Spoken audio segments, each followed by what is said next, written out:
All right, here we are, The Silver Arrow, Chapter 4. It really wasn't over. Oh, let's get these glasses back. Now that Kate was right up close to the train, she noticed something. White steam was flowing out of a pipe on top of it and swirling around its wheels. Suddenly, she felt a bit nervous. "Go on, Uncle Herbert," she said. "Wait. Go on," Uncle Herbert said. "This is it. Real life is being interesting for a change. It's paying attention to you. Isn't that what you wanted?"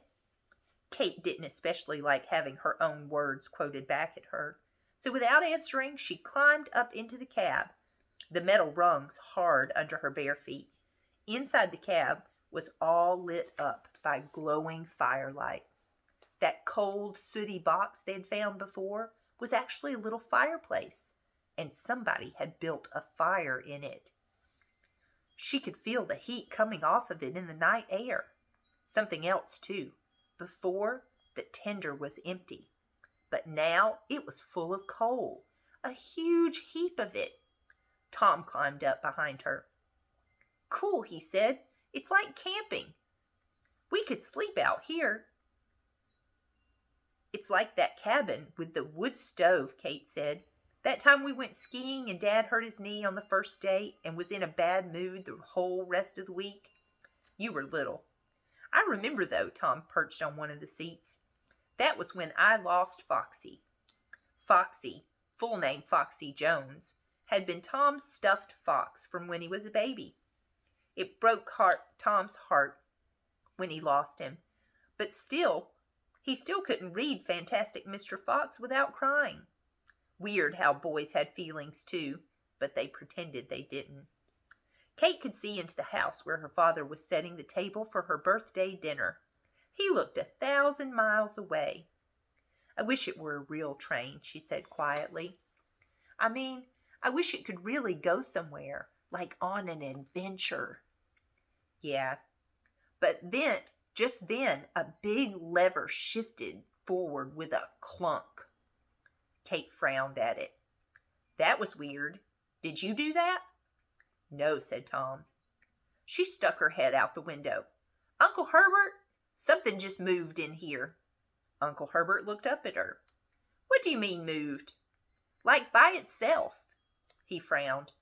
"Couldn't have." But now a couple of the brass wheels were spinning too, and some of the needles and gauges were swirling and twitching. A couple of switches flipped. "Uncle Herbert, really, things are moving, like a lot." It was the first time Kate had seen her uncle look unsure of himself. "Right. You might just think about climbing down from there." He was using that cautious tone you use when you're trying to reason with a cat. "But both of you, maybe quite quickly, actually." "Kate," Tom said, "maybe we should." "But what is this? Is it a game?" "It doesn't matter," Uncle Herbert said. "Just get out of the train." Tom went to the door, but Kate stayed where she was. "You can go," she said. "It's okay, but I want to see what happens." Tom thought about it. "I'm going to stay too," he said finally, in his most serious, solemn voice. Now white steam was leaking and poofing out of the train everywhere and drifting across the grass. A knob turned, and a pure white bright light stabbed forward through the nose of the train, lighting up the grass and the trees and the side of the house next door. From somewhere below came a sharp, satisfying crack. Not like something breaking, more like something that had been stuck for ages, finally being released. "That was the brakes!" Uncle Herbert yelled. "Come on, get out!" The engine made a deep, hoarse sound like an ancient beast waking up from a very long sleep and snuffing the air. "Wait! Is this pretend or real?" Kate yelled. "It's magic!" Uncle Herbert yelled over his hissing of steam. "You didn't think I got rich by working hard, did you?" Kate very much doubted that this was true, because unlike in books, in real life magic did not in fact exist. But right now, it wasn't like she had another explanation. Chuff, chuff, chuff. Nana can't make train sounds very well, I'm sorry. Hissing and clanking sounds came from all over the train. The whole thing, all 102.36 tons of it, started rolling forward along the tracks as smoothly as a boat across a pond. With something that heavy, you just knew there was no stopping it once it got going. Uncle Herbert started running alongside the train, muttering, "No, no, no, no," to himself, and trying to jump onto it like they do in the movies. But somehow Kate didn't feel scared. Instead, she felt as happy as she ever had in her life. Like something in her was being released, too. Like her brakes were finally coming unstuck. This was it. This was the something she'd been waiting for. Uncle Herbert seemed to be finding out that jumping onto the moving train is harder than it looks in the movies. "Come on, Uncle Herbert," she called. "I can't. Jump down." "I don't think so. It's like you said. Life's being interesting." "But this is too interesting. Like way too interesting." Uncle Herbert stopped and bent over with his hands and knees, huffing and puffing. "You're not ready." Ready for what?